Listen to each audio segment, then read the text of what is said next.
au bon endroit. Tu es venu chercher celui qui n'échoue pas, celui qui n'échoue jamais, le roi des rois pour l'éternité. Alléluia! Alléluia! Comme ça, on va bien s'occuper de toi. Que les clients d'origine subsaharienne qui s'y trouvaient étaient raflés par la police. Les tontons blancs là disent qu'on mange le chat. Toi, tu manges le chat? Je vais te manger. Oh.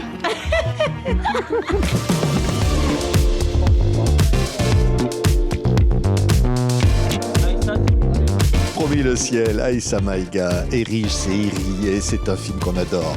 TV5 Monde l'a soutenu et on continue de le soutenir. Aïssa, je dis parce que c'est un film puissant, c'est un film qui provoque de l'émotion, parce que ce sont des personnages d'une très grande intensité qu'on découvre, et surtout des femmes en Tunisie. Oui, c'est le portrait croisé de 3 femmes.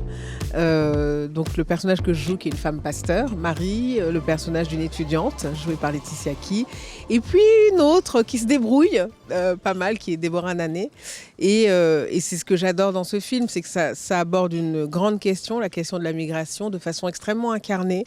Et on est vraiment embarqué avec beaucoup de sensibilité, d'humour, d'émotion dans la vie de ces femmes qui offrent 3 visages différents de la migration. Ouais, Erige, vous avez été, vous, journaliste d'investigation, et vous avez rencontré des gens comme ça qui ressemblent à ces personnages du film. On est en Tunisie, ce sont des migrants ivoiriens, et vous avez connu cette réalité-là. Oui, je l'ai connu, je l'ai documenté, comme on fait quand on est journaliste aussi. Donc c'est un peu des réflexes que j'avais déjà de recherche, de passer du temps dans la communauté. On parle de quelques années quand même, d'aller au culte du dimanche matin à l'église évangélique, de rencontrer des visages, des voix, des parcours, des histoires. Et tout ça va nous inspirer après pour écrire ce film Promis le ciel. Regardez, Promis le ciel, Erige Seiri. Regardez les images. Tout le monde nous tourne le dos en ce moment dans ce pays. Ce qui nous reste, c'est quoi? C'est ce qu'on a construit les uns avec les autres. Jolie! Tu allais te mettre dans quoi encore là? Il faut remettre cet enfant aux autorités. Toi, tu fais confiance aux autorités?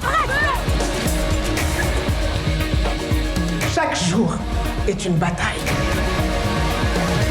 C'est évidemment plein de personnages, Aïssa, qui partagent quelque chose, une sororité, qui partagent aussi une solidarité, parce que évidemment le contexte politique, le contexte économique est compliqué. Oui, ce sont des femmes qui vivent dans un contexte, elles sont un peu en transit, hein, c'est-à-dire qu'elles sont de passage en Tunisie, mais l'objectif pour la plupart, c'est d'effectuer la traversée pour aller en Europe. Mais l'objectif pour d'autres, c'est juste de venir faire des études. L'objectif pour d'autres, comme le personnage de Marie, c'est de soutenir comme elle peut les âmes de ses fidèles au sein de son église pendant le culte du dimanche, mais aussi en dehors. Et c'est vrai que quand vous parlez de sororité, ça raconte bien le film, parce que ce sont des femmes qui déploient, surtout Marie, qui déploie vraiment tout ce qu'elle peut pour que ces personnes-là s'en sortent. Non seulement s'en sortent, mais puissent aussi déployer leur potentiel, vivre pleinement leur vie.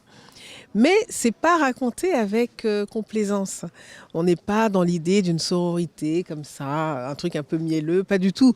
C'est des personnages qui ont aussi leurs limites, qui ont aussi leurs aspérités, et le film donne aussi à voir cette complexité-là avec... je voudrais juste ajouter un truc, avec un truc très lumineux aussi, qui est l'image de la chef opératrice. Ouais, qui est sublime. Hein. Oui, Frida Marzouk. Alors on voit les corps, on voit les personnages. Oui. Ouais, et une petite fille aussi, il faut le dire, qui arrive à un moment donné. Et c'est vrai, Erige, que ce personnage vous a été inspiré d'une histoire tragique, d'une réalité qu'hélas on voit. Oui, malheureusement, en fait, les parcours migratoires sont divers et parfois, souvent très dangereux et parfois tragiques, malheureusement. Et c'est le cas d'enfants parfois qu'on retrouve orphelins de parents. On ne retrouve pas leur famille parce qu'ils ont fait soit la traversée de la mer, soit du désert. Ils se sont perdus en chemin et en fait, on ne sait pas à qui appartiennent ces enfants. Est-ce que c'est des pupilles de la nation dans laquelle ils ont été trouvés? Est-ce qu'ils appartiennent à une communauté ou bien à une église? Et c'est vraiment une question qu'on interroge aujourd'hui et qui est actuelle. Oui, des enfants qui disparaissent en mer aussi. Oui. Et Kenza, elle m'a été inspirée par une petite fille, malheureusement. Et à chaque fois que j'y pense, c'est très émouvant, mais elle a une fille que j'ai rencontrée dans une église évangélique, merveilleuse petite fille qui apprenait même à parler l'arabe, donc elle parle français, l'arabe, elle parle aussi sa langue natale, et elle a fait la traversée avec sa mère et elle n'a pas survécu. Et donc ça, c'est du quotidien, c'est encore là, présent en fait. Et Kenza incarne cet enfant, et dans le film, on l'a fait vivre, et elle le fait merveilleusement bien, avec toute sa puissance. Oui, parce que quand on entend cette histoire, Aïssa, on se dit, ouais, mais justement, de faire un film comme ça, d'incarner ces femmes puissantes, d'incarner cette réalité, c'est quelque chose de vibrant. Oui, pour moi, c'est très important parce que c'est des histoires qu'on voit dans les informations. On parle comme ça des migrants, comme si ce terme générique pouvait englober toute une multitude de destinées qui sont par essence forcément toutes très différentes. Et puis raconter cette migration intra-africaine, pour moi c'était très important aussi parce qu'on en a beaucoup parlé avec Erige, 80% de la migration en Afrique se fait au sein du continent. Et les 20% se font dans le reste du monde. C'est pas ce qu'on croit quand on écoute, quand on entend. C'est une question qui est vraiment instrumentalisée.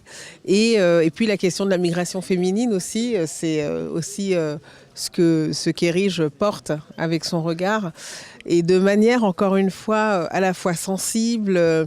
On est dans leur quotidien, et c'est un quotidien qui n'est pas fait que de douleur, de misère. Le quotidien, voilà, la vie continue, elle doit continuer. Donc le film montre ça tout en abordant des grandes questions avec beaucoup d'intelligence et de courage politique aussi. Oui, parce que je pense au titre, Promis le ciel.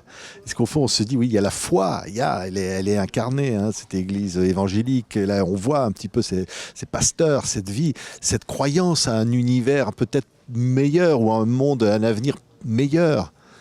Parce que le départ, la migration, elle vient de cet espoir. De cet espoir d'une promesse, en fait, que ce soit une promesse qu'une mère fait à sa fille quand elle quitte le pays en disant je reviendrai meilleure, ou en tout cas avec de meilleures opportunités, ou que ce soit d'une pasteur envers ses propres fidèles en lui disant on va s'en sortir, vous allez y arriver, Dieu a un plan pour vous, qu'on questionne aussi ce plan-là, quand est-ce qu'il arrivera ? Et puis aussi les promesses des gouvernements, des sociétés envers leurs citoyens, de protection, de justice, de droits humains, et c'est toutes ces promesses, en fait. Oui, Aïssa, je le vois que c'est un film qui palpite en toi et qui est, c'est pas un film comme les autres, ce film-là. D'abord, à la base des films, il y a les rencontres qu'on fait. Et moi, la rencontre avec Erige, pour moi, elle est très importante parce que j'ai adoré entrer dans son univers, comprendre la manière dont elle s'immerge dans son sujet pendant des années avant d'écrire un scénario qui donc par essence est forcément très documenté, très juste, très réaliste. J'ai adoré aussi travailler avec elle sur toutes les improvisations sur le plateau. Le fait qu'elle revienne le lendemain en disant « Tu sais, j'ai monté cette scène, elle est très intéressante, mais on va la refaire autrement, ou alors avec un autre point de vue, ou alors je vais faire intervenir un nouveau personnage. » Et puis, il y a évidemment le fond, ce que raconte le film, la voix des sans-voix, le fait qu'on puisse donner des visages à des personnes qui bravent les éléments, les gouvernements, qui essayent de déjouer le destin, qui parfois y arrivent et souvent n'y arrivent pas. Mais en tout cas, le film nous montre qui ils sont. C'est une petite portion, évidemment, c'est quelques personnages, mais je trouve que ça ouvre. C'est un film qui ouvre le regard, qui ouvre le cœur aussi. Merci Aïssa, Erige, et Promis le ciel. On se quitte encore avec la chanson qui a peut-être inspiré le titre, qui dit j'ai passé ma vie sur terre à ramer. Et voilà, et ces femmes-là donnent aussi beaucoup d'espoir, comme ce film. Merci à toutes les deux. Promis le ciel.